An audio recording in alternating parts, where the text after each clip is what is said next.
Welcome back to the deep dive. Today, we're not just scratching the surface here. We are excavating an absolute monument. Oh, without a doubt. We're talking about a show that didn't just capture the cultural zeitgeist. I mean, it practically invented a completely new form of television chemistry.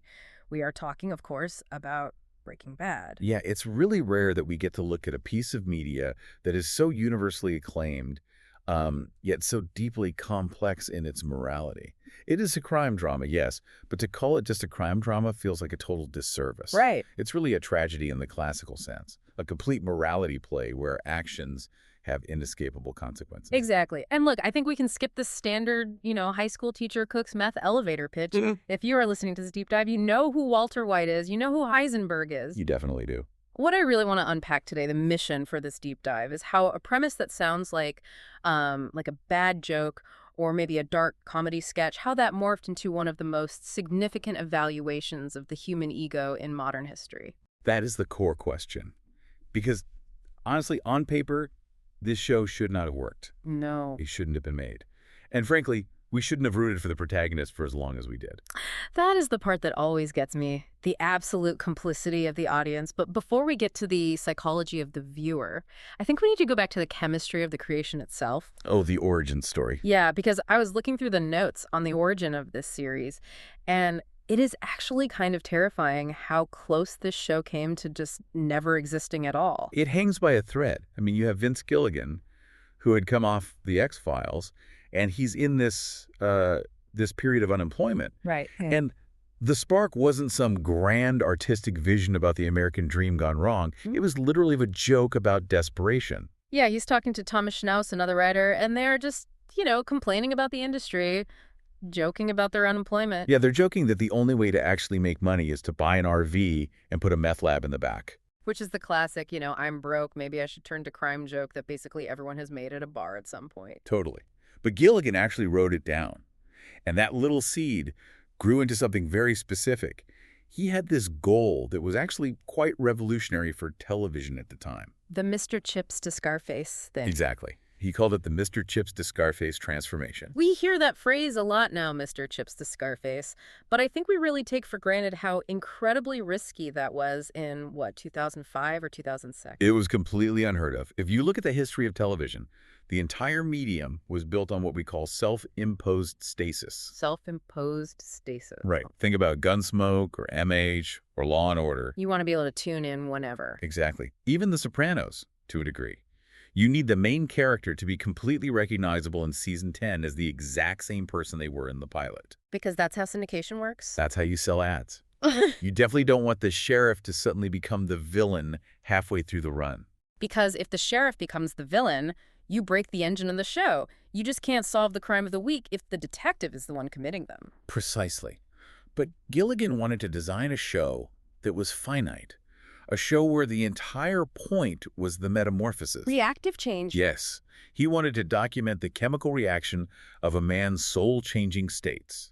He wasn't interested in maintaining the status quo at all. He wanted to destroy it. So he takes this radical idea, he writes the pilot, and then he just gets rejected by basically everyone. Everyone. And this is a really fascinating look at the industry lanes back then.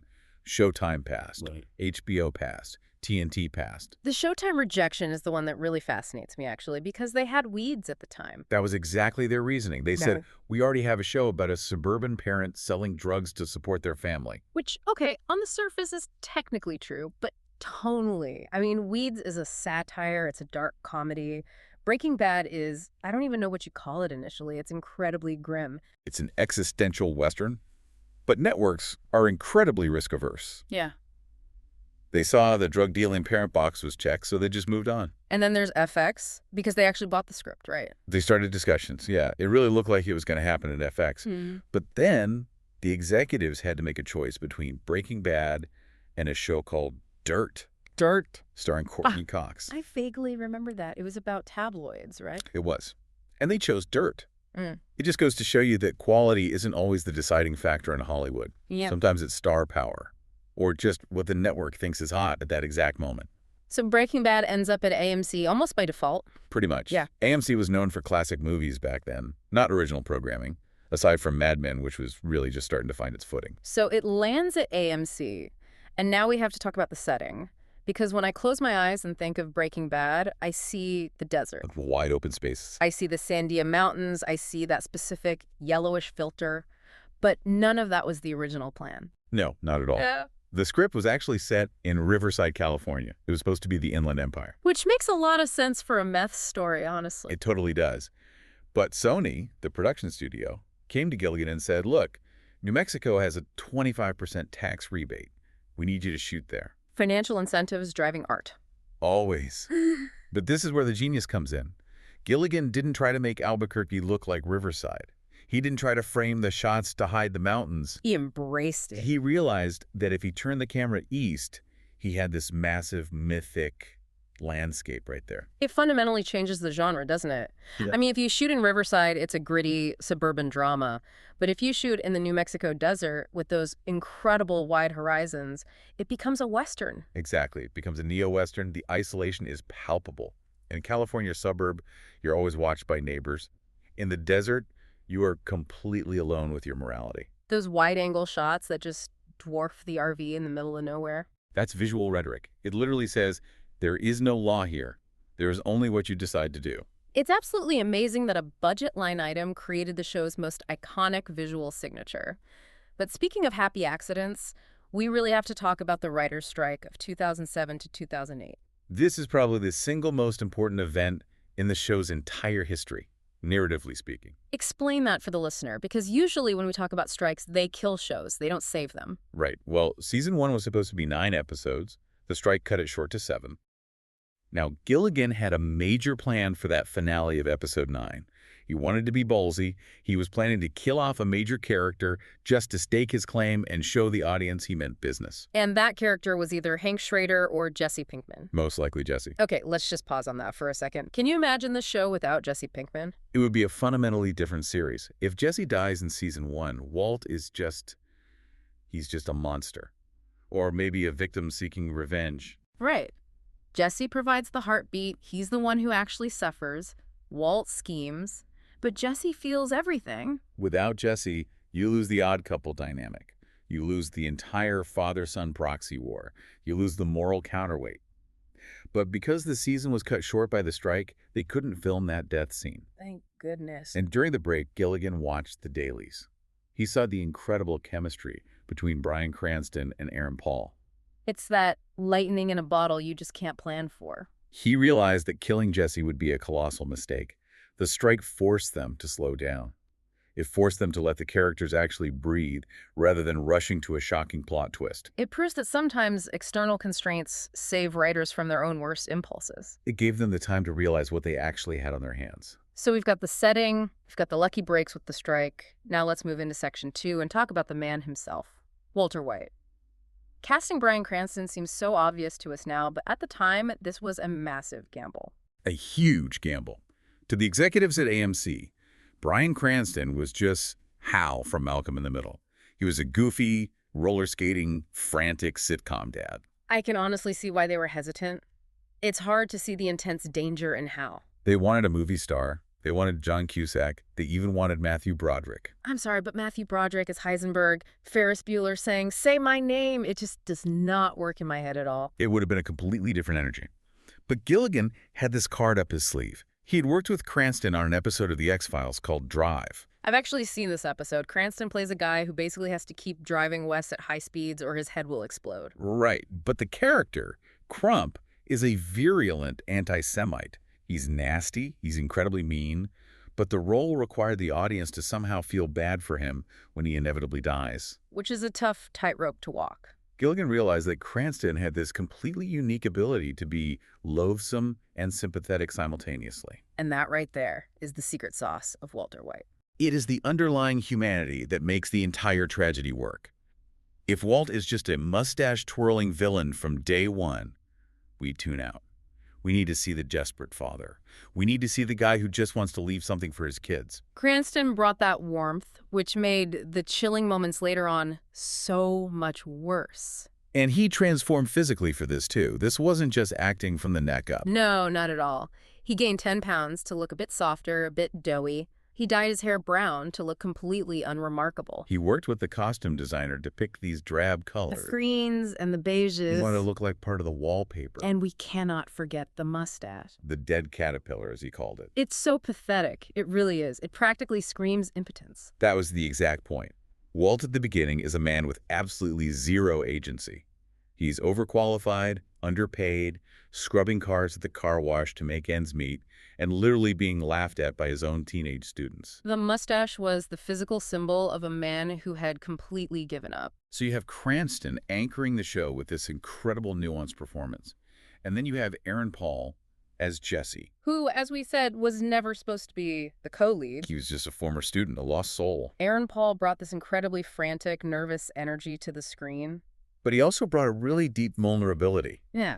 You look at his eyes in those early seasons, he's just a kid pretending to be a gangster, while Walt is a literal genius pretending to be a novice. It's a perfect inversion. It really is. Now we have to wade into the Skyler problem, because you simply cannot talk about the legacy of Breaking Bad without talking about the intense vitriol directed at Skyler White. It is definitely one of the most intense audience reactions in television history. Anna Gunn, the actress who played Skyler, actually wrote an op-ed for the New York Times about it. It was called I Have a Character Issue. She was getting actual death threats. People were creating I Hate Skyler White Facebook pages with thousands of members. It was incredibly ugly. And we have to unpack why that happened impartially, based on the analysis. Obviously, there is a layer of sexism there, this ingrained idea of the nagging wife standing in the way of the male hero's exciting adventure. Right. But there is also a structural narrative manipulation happening that we have to acknowledge. Right, because the show is heavily POV locked to Walt. Exactly. Gilligan actually admitted this years later. He said the storytelling was rigged. We see Walt's fear. We see his quote-unquote noble intentions. So when Skyler asks a perfectly reasonable question like, where were you all night? Or where did this duffel bag of cash come from? She isn't framed as a rational partner trying to protect her family. She is visually and narratively framed as an antagonist. She is an obstacle to the fun. It's the buzzkill effect. We want Walt to blow things up and outsmart the cartel, and she wants to pay the bills legally and do the laundry. And yet, if you rewatch the show now, completely removed from that weekly hype cycle of rooting for the bad guy, Skyler is often the only rational actor in the room. As Anna Gunn noted, she has a backbone of steel. She doesn't just collapse. She protects those kids with a ferocity that easily rivals Walt's, but entirely without the massive ego. It's a huge testament to Anna Gunn that she held her ground against that massive wave of hate. It really makes the performance even more impressive in hindsight. Absolutely. She played the reality of the situation, not the fantasy the audience wanted. I also want to touch on the supporting cast, because the texture of this world is so incredibly rich. Giancarlo Esposito as Gus Fring. The absolute anti-Tuco. Yes. Tuco was chaotic, screaming, constantly snorting meth off a hunting knife. Yeah. Gus was just dead. Dead calm. Esposito based that performance on Edward James Olmos in Miami Vice. He actually practiced yoga to get that intense stillness. He wanted to be a man completely hiding in plain sight. It's terrifying because you never know what he's thinking. He's just so still in the fire. And then there's Bob Odenkirk as Saul Goodman. Hmm. I read that he based the voice on Robert Evans. The legendary film producer, yes. The kid stays in the picture. You can completely hear it in Saul's cadence. That rapid-fire, slick Hollywood schmooze. Odenkirk would literally do a Robert Evans impression before scenes to find the rhythm. Yeah. It brought a comedic relief that the show desperately needed as the plots got darker and darker. It's incredible that Odenkirk, who was a sketch comedy legend from Mr. Show, became the absolute pivot point for this entire Albuquerque universe. And we definitely should mention R.J. Mitte as Walt Jr. He has cerebral palsy in real life, just like the character. But a milder form than the character. Yes. He actually had to learn to walk on crutches and purposefully slur his speech more than he naturally does for the role. It adds such a crucial layer of authenticity to the family dynamic. Walt isn't just providing for a generic family, he's providing for a son with very specific, long-term medical needs, which really ramps up his justification for needing the money early on. So we have the players. Now let's get into the game. The philosophy of it all. Section 3. You mentioned earlier that this is a tragedy. Vince Gilligan has a very specific moral worldview that informs all of this, doesn't he? He does. He has this fantastic quote about his own beliefs. He said, "I want to believe in heaven, but I need to believe in hell." That is heavy. Need to believe in hell. It means he deeply believes in consequences. He believes that the universe has a moral arc, and if you break it, it snaps back on you.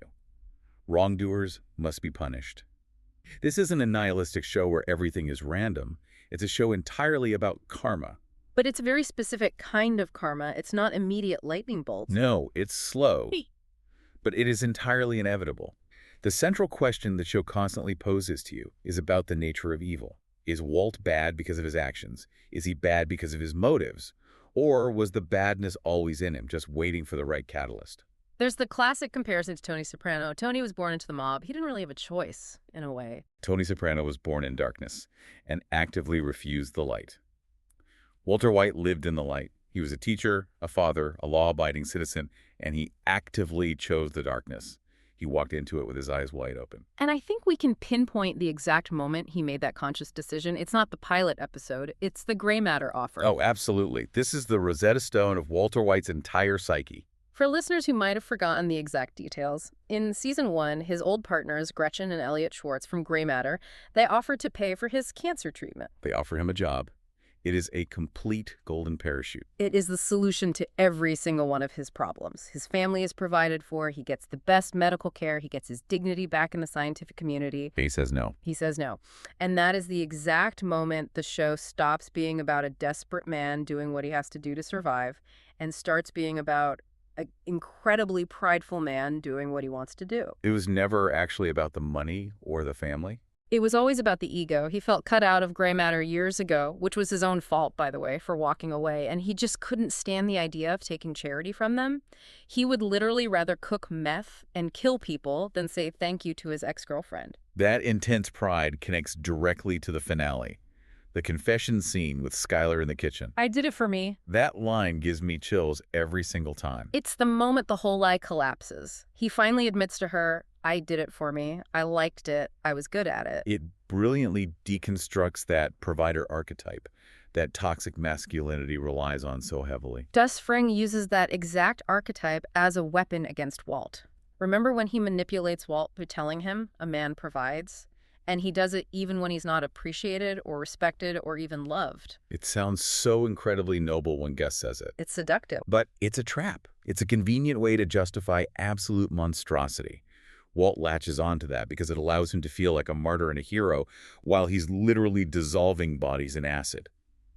But in the end, Walt admits that the provider thing was just a cover story he told himself to justify his own massive ambition. And that ambition leads us inevitably to Ozymandias. The absolute collapse. I have to geek out on this for a second because it's so good. The Season 5 episode title comes from the Percy Bysshe Shelley poem. They even used Cranston reading it in the promotional material. Look on my works, ye mighty, and despair. It's a poem about a traveler finding a shattered, ruined statue of an ancient king in the desert. Two vast and trunkless legs of stone. The inscription basically says, look at how powerful I am, but there's absolutely nothing around it but endless sand.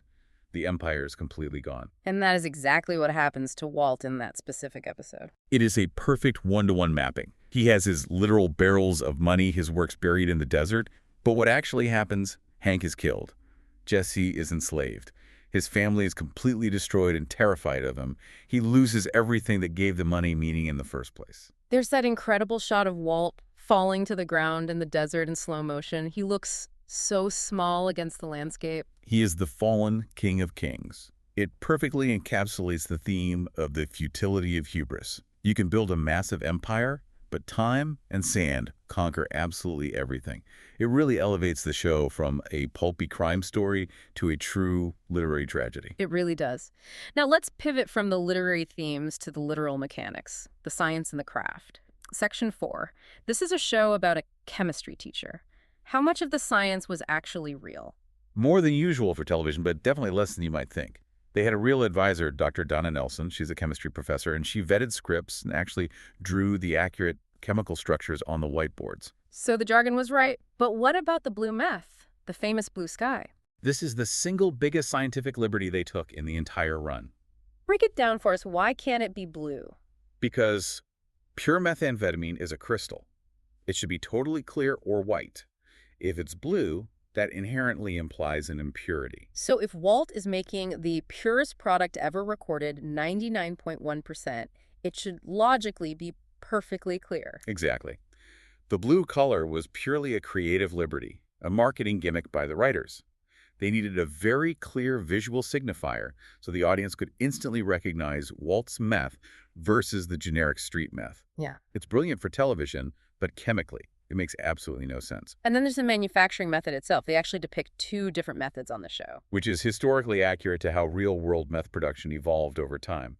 They start with the pseudoephedrine-based method. The Nagai red phosphorus and iodine method, cooking down cold medicine. Right, but to scale that up, you need hundreds and hundreds of boxes of pills. It creates a massive bottleneck for production. So they switched to the PDP method, phenyl-2-propanone. The reductive amination method, the heavy barrel with the golden moth on it, methylamine. Exactly. Now here's the actual scientific catch. The PDP method is much easier to scale up industrially, but it naturally produces what's called a racemic mixture. Okay, let's slow down for a second. Explain a racemic mixture to us. Sure. Chemistry 101. Molecules can have a handedness to them, like your left and right hands. They're exact mirror images of each other, and they're called enantiomers. Right. In meth, one version gets you high. The mirror image version does basically nothing, or acts like a mild decongestant. The PDP method naturally creates a 50-50 mix of both. So it's only 50% potent by default. So Walt's true genius wasn't just cooking it, it was filtering it somehow. That's the scientific implication, that he found some revolutionary way to isolate the good enantiomer using a highly specific reduction method.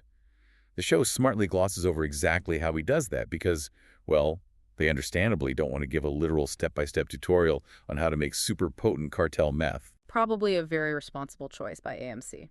But the show Mythbusters actually did step in to test some of the more explosive scientific claims. They did. They did an entire Breaking Bad special. It was fantastic. Let's talk about the bathtub scene from season 1.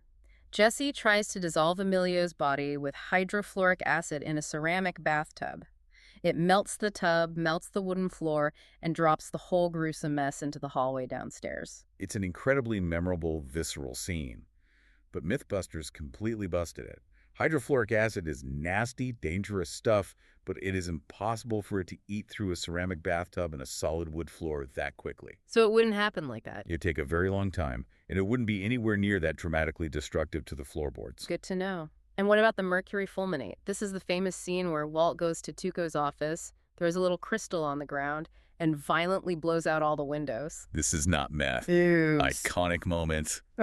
But is it real? Busted again. Mercury fulminate is a real explosive, yes. But to get an explosion that completely shattered all the windows and blew the heavy AC unit out of the wall, he would have needed a significantly larger amount than that little crystal. And the blast radius. Right. Physics is physics. If the shock wave was strong enough to blow out the windows, it would have turned Walt's internal organs into jelly right where he stood. He would have needed to throw up much faster, and it would have killed everyone in the room. So Walt essentially has superhero durability in that scene? A little bit of TV magic to establish Heisenberg. Yeah. But, and this makes me very happy, they tested the machine gun in the trunk from the series finale. The M60 on the automated swivel mount. Yes, Mythbusters tested it, and it is actually plausible. You really can build a remote-controlled turret that sweeps back and forth using a garage door opener motor. It is mechanically sound. That is extremely satisfying. I really wanted that one to be real. Now, moving from science to visual language, let's talk about the symbolism.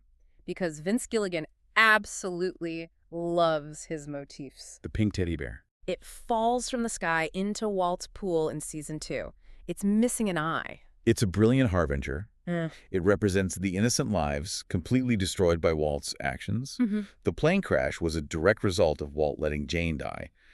That bear is the judgment of God. It's the universe looking down and saying, I see the damage you are responsible for. And it's in color. Right. The flash-forward teasers in Season 2 were entirely in black and white, but the bear was bright pink. It's a very direct homage to Schindler's List, the little girl in the red coat. It forcefully draws the viewer's eye to the tragedy and the loss of innocence. And then there's the book, Leaves of Grass by Walt Whitman. To my other favorite WW. Gail Boetticher gives it to him. It's such a small, innocuous prop, but it literally brings the whole empire crashing down when Hank finds it in the bathroom. It's incredibly fitting thematically. Walt Whitman wrote Song of Myself. He was a poet of the massive ego, in a way. And the specific poem featured in the show When I Heard the Learned Astronomer is entirely about the difference between studying the stars on a chart in a classroom and actually going outside to look up at them in perfect silence. which perfectly mirrors Walt's journey from the theory of the classroom to the visceral practice of the meth lab. Exactly. But it's the sheer arrogance of keeping that book that ultimately kills him. He couldn't burn it. He couldn't throw it away. His pride demanded he keep the trophy of his own brilliance. Let's also look at the colors. We mentioned the clothes a bit earlier with Cranston, but the color theory applied across this entire show is borderline obsessive. Oh, it really is. There's a specific color chart Gilligan and the production team used. Wardrobe colors represented characters' exact states of mind. Walt starts in beige, completely neutral, bland, basically non-existent. As he gets deeper into the meth trade, he starts wearing dark green, representing money and his dark growth. And as he fully becomes Heisenberg, he wears stark black. And Marie Schrader is almost always in purple. Always. Purple traditionally represents royalty, but in this context, it's also deception. She's a kleptomaniac. She lives in an incredibly manicured fantasy world. And Skylar. She starts out in a lot of blue, innocence, Yeah. clear sky. But as the seasons progress, she moves steadily toward darker colors as she gets dragged further into the mud with Walt. The wardrobe literally tells the story before the characters even open their mouths. We also really need to appreciate the cinematography. They shot on 35mm film, right? Yes, which was robust, relatively economic at the time, and brilliantly allowed for 4K transfers later on. But beyond the format, it's the specific visual style, The POV shots. the classic Breaking Bad shot. Looking up from the bottom of a plastic bucket, looking out from inside a spinning dryer, looking directly through the glass of a coffee pot while it's brewing. It's weird. One major critic perfectly called it transfixing weirdness. It intentionally forces you to look at completely mundane objects from a brand new, unnatural perspective. It makes the world feel slightly alien, which is exactly how Walt feels. He is completely alienating himself from normal human life. Okay, we've completely dissected the show's inner workings. Now let's look at the blast radius. Section 5, reception, legacy, and real-world impact. The footprint of this show is just immense. You look at the critical rankings from Rolling Stone, Empire, Variety. It's consistently ranked as one of the greatest TV shows of all time. Usually top 3, if not number 1. It actually holds a Guinness World Record. Yes, the 2013 record for highest-rated TV series. Season 5 holds a Metacritic score of 99 out of 100. That is statistically absurd. That essentially means every single major critic agreed it was flawless. And then you have the Anthony Hopkins letter. This is genuinely my favorite piece of trivia about the show's reception. Sir Anthony Hopkins actually binge-watched the entire show in 2 weeks. Which is very relatable for all of us. And he was so moved, he wrote an incredible fan letter to Bryan Cranston. He literally said, "Your performance as Walter White was the best acting I have seen ever." Imagine waking up to that email from Hannibal Lecter himself. He compared the show to Shakespeare and Greek tragedy. It really validated the series as high art in the eyes of the old guard. But art influences life, and not always in good ways. We have to talk about the cultural impact and the controversies. The Breaking Bad effect. This is the dark side of that massive popularity. Law enforcement actually started reporting blue meth appearing on real streets. Real drug dealers were intentionally dyeing their meth blue. Yes, they were actively branding it to cash in on the show's popularity. It actually made the drugs significantly more dangerous because buyers thought blue meant pure, just like on TV, when in reality it just meant some copycat added food coloring or harsh industrial chemicals. That is deeply disturbing. Life imitating art in the worst possible way. And then there were the literal copycats. There were actual chemistry professors caught running meth labs after the show aired. And then there are the slightly lighter but still intense controversies.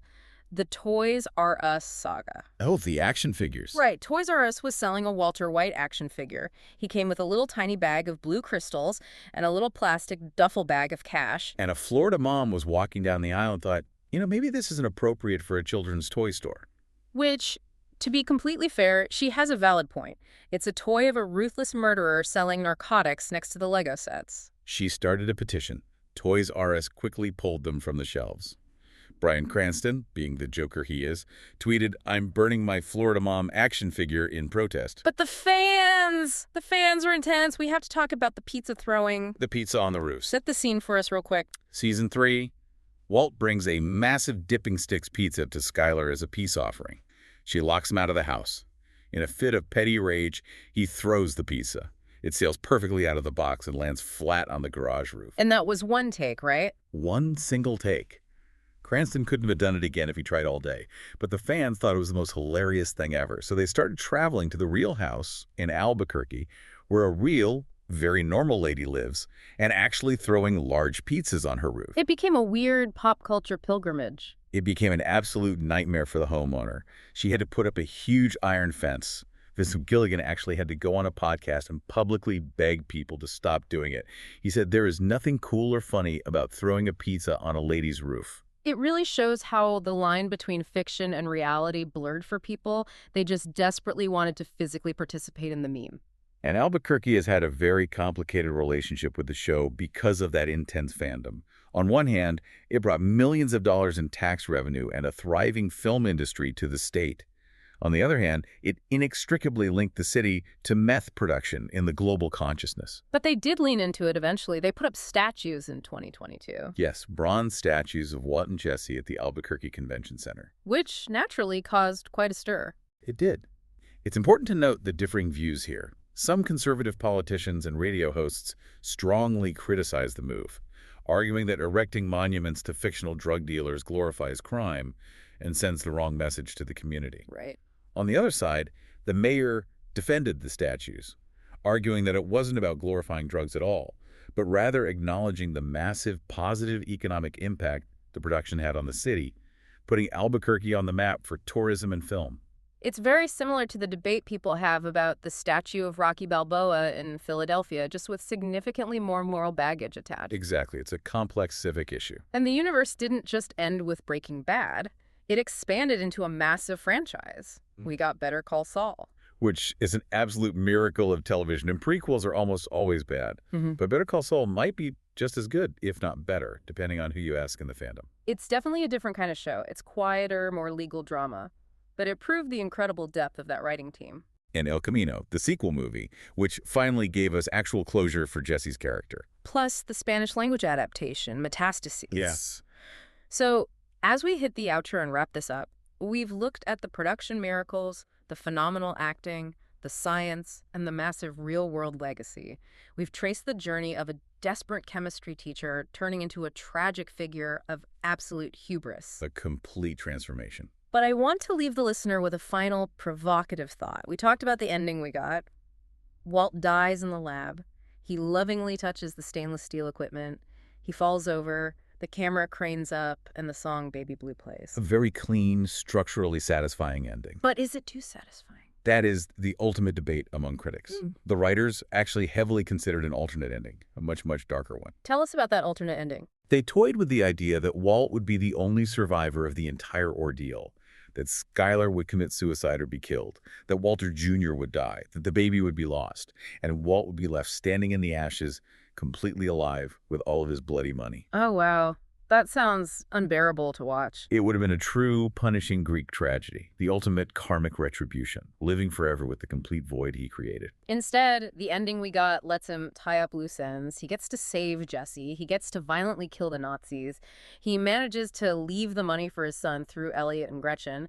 And he dies on his own terms, in the place he loved most, the meth lab. In a weird way, Walt won. He achieved his core goals. He became a terrifying legend. He felt alive.